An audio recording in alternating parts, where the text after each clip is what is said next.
Hi, my name is Ken Schwartz of Precise Sharpening, and in this video, part of a series of videos, we're going to demonstrate further refinement of a Moritaka knife that has been sharpened with a series of natural stones. The stone preceding this one is a Meara stone.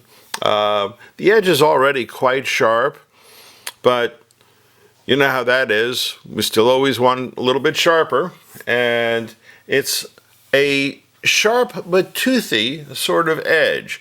So it will cut quite nicely through paper, but it also will cut nicely through some rolled up towel. And this is something that I use as more or less of a test for the toothiness of an edge. So just to give you an idea beforehand, before we start, so this edge through towel is cutting through, and right now I'm not even putting any weight on the knife at all.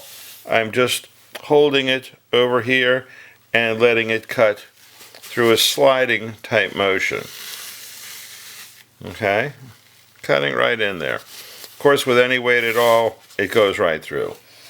So let's continue on, and what I'm going to do on this, I don't pre-soak the stone at all, because you can see that if I put some water on there, it's not going to absorb quickly. This is a characteristic of a lot of the polishing type stones, and so let me wet this stone down a little bit. And what we're going to do this time, although the stone certainly does work well, without a tomonagura, we're going to use one. Tomo meaning same, and the type of nagura, it's exactly the same stone as this stone. So let's wet it, and let's go with a little bit less water on here.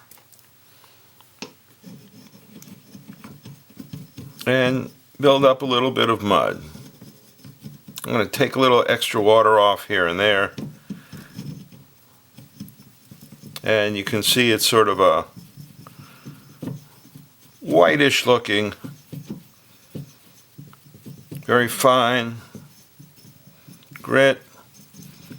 And we're going to build some of this up and start using this as part of the initial slurry.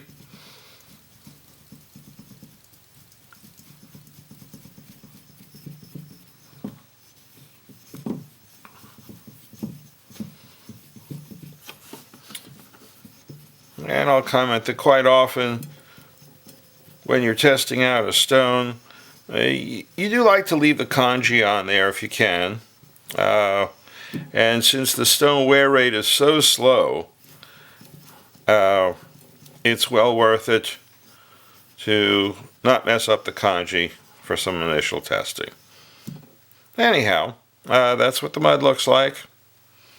Very fine mud. Add a little more water to this. Okay, and we'll start.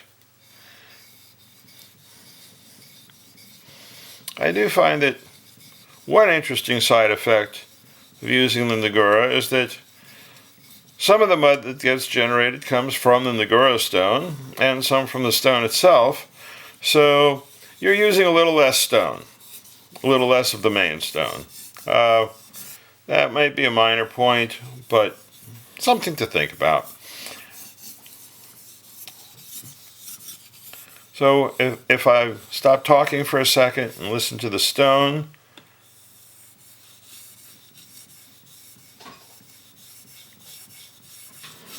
very quiet.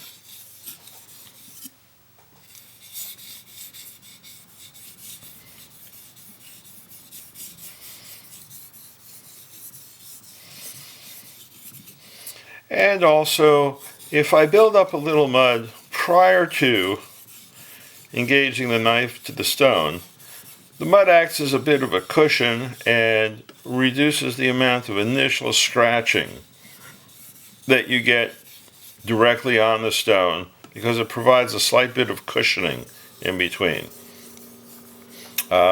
This mud is going to be finer than the type of mud that you would generate with a diamond plate, and because it's actually the same mud as the stone itself, it is a considerably finer mud than you might see, for instance, if you use something like a koma or tomonagura, which is actually a coarser stone.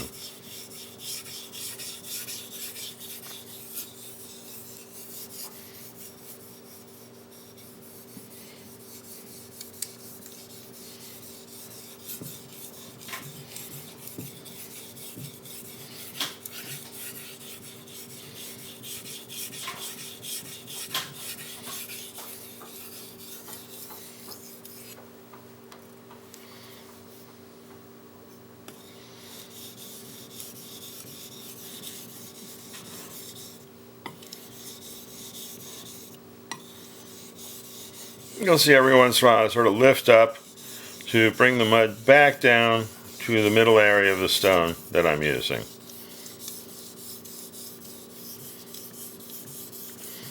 And the use of the tomonagura also does a little surface texturizing on the stone itself.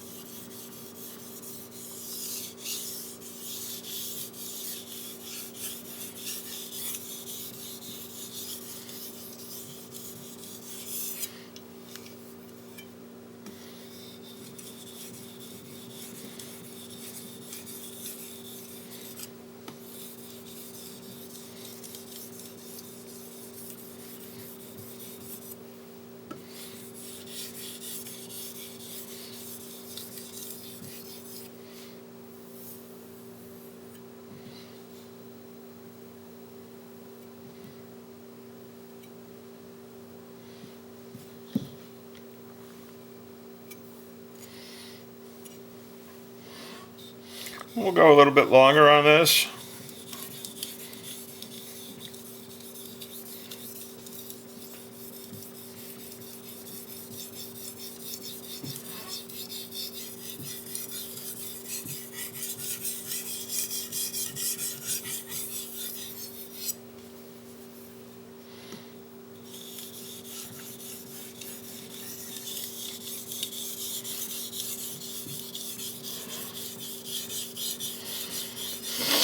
So you can see that the water absorption rate is quite slow. A lot of it is just simply evaporative loss rather than stone saturation. And you'll see this in a number of stones like the Ozukus and the Nakayamas.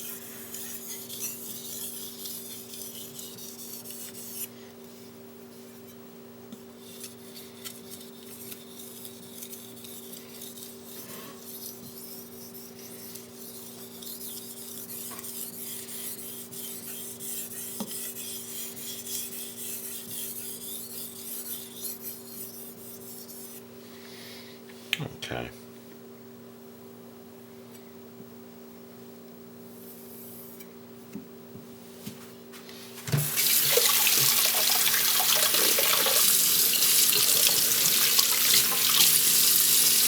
So let's see what this looks like.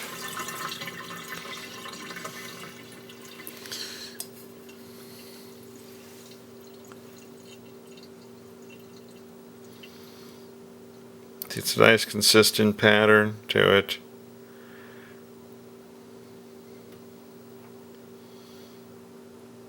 Always tricky to catch the light at just the right angle. And let's dry it off, take a little better look.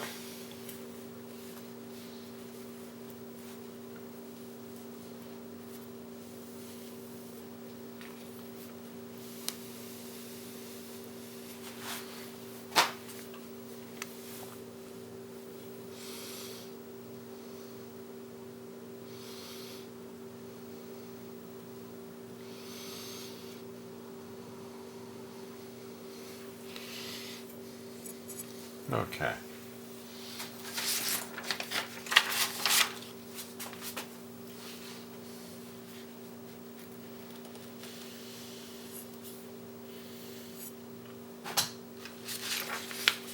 So here we go. Cutting test. Obviously, slicing is effortless. Push cuts very nicely.